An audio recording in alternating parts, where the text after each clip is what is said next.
Hello everyone and welcome. In this video, we will dive into technical debt management. We will explore how to identify and address technical debt in your projects. So, what exactly is technical debt? Technical debt is essentially the implied cost of future rework. This cost arises when we choose an easy but limited solution now instead of a better approach that would take longer. Think of it like this: you're taking a shortcut to get something done quickly, but you know you'll have to come back and fix it properly later.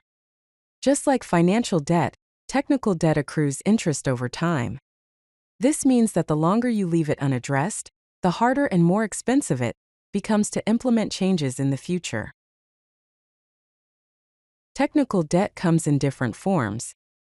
Firstly, we have deliberate technical debt, which involves consciously choosing shortcuts to meet deadlines or market opportunities. In this case, the team is aware of the future costs involved. Secondly, there is inadvertent technical debt, which arises from poor design choices due to inexperience or a lack of understanding of the problem. Then we have bit rot, which is the gradual deterioration of code as small changes accumulate without consistent patterns or a clear architecture. Finally, there's architectural debt. These are fundamental structural issues that affect the entire system and limit its scalability. Understanding these types of technical debt is the first step toward managing it effectively. How do we identify technical debt in our projects? There are several warning signs to look out for. Firstly, a slow development velocity, where it takes longer to implement new features or make changes.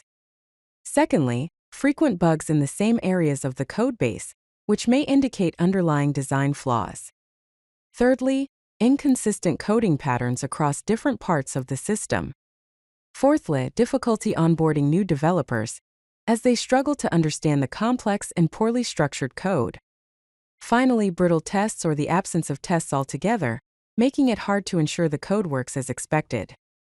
As an example, let's consider a function called process data. It loads data from a file, processes that data, and saves the process data. That is, it handles multiple responsibilities. This violates the principle of single responsibility and can be considered as code smell. Measuring technical debt can help prioritize and manage it effectively. Some key code quality metrics include cyclomatic complexity, which measures the complexity of the code, duplicate code percentage, code coverage from unit tests, and the number of static analysis issues found. The development velocity, which measures the time spent on new features versus maintenance, can be used as a metric. A technical debt ratio can be calculated using the formula: technical debt ratio equals remediation cost divided by development cost, multiplied by 100%. Several defect metrics can be helpful, like mean time between failures, defect density per module, and recurring issues in the same area. Finally, architectural analysis can be done using dependency structure matrices, identifying architectural violations, and module instability metrics. Let's explore the Technical Debt Quadrant, a tool that helps categorize technical debt based on two axes: deliberate versus inadvertent and prudent versus reckless.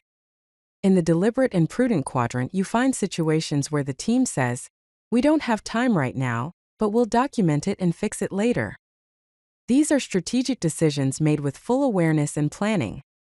The deliberate and reckless quadrant includes cases where the team says, "We don't have time for design, just code it quick." This involves knowingly taking shortcuts without planning for remediation. In the inadvertent and prudent quadrant, the team says, "Now we know a better way to solve this problem." This quadrant represents learning as you go and applying new insights when discovered. Finally, the inadvertent and reckless quadrant involves cases where the team says, "What are design patterns? Just make it work." This quadrant represents poor practices due to a lack of knowledge or skills. What are some effective refactoring strategies for managing technical debt? Firstly, the Boy Scout rule, which encourages developers to leave the code better than they found it. Secondly, incremental refactoring alongside feature work, where small improvements are made continuously. Thirdly, dedicated refactoring sprints for critical areas of the code base. Fourthly, building comprehensive test coverage before refactoring to ensure that changes don't introduce new bugs. Finally, applying code quality gates and static analysis tools to automatically detect and prevent issues. Let's look at an example of refactoring a process data function. Before refactoring, the function loads data, processes it, and saves it. After refactoring, the function is broken down into load data, parse data, and save data to make the code more modular. Now let's discuss how to prioritize technical debt repayment. One useful tool is the impact versus effort matrix. In the high-impact, low-effort quadrant, the priority is immediate fix for critical security vulnerabilities, performance bottlenecks, and frequently failing tests. In the high-impact, high-effort quadrant, strategic planning is required for major architectural issues, legacy system replacement, and database restructuring. In the low-impact, low-effort quadrant, incremental fixes are appropriate for code style inconsistencies, minor refactoring, and documentation updates. In the low-impact, high-effort quadrant, consider deferring or reconsidering nice-to-have optimizations, non-critical system rewrites, and cosmetic improvements. When prioritizing technical debt, consider business impact, risk assessment, future development plans, interest rate, effort required, and opportunity cost. Prevention is always better than cure. Here are some best practices to prevent technical debt from accumulating in the first place. Firstly, establish clear coding standards and conduct thorough code reviews that focus on design, maintainability, and adherence to best practices. Secondly, embrace test-driven development by writing tests before implementing features. This helps ensure code is testable, meets requirements, and remains stable during future changes. Thirdly, document key architectural decisions, including context, options considered, and rationale to maintain design integrity over time. Fourthly, implement continuous integration with automated testing, static code analysis, and quality gates.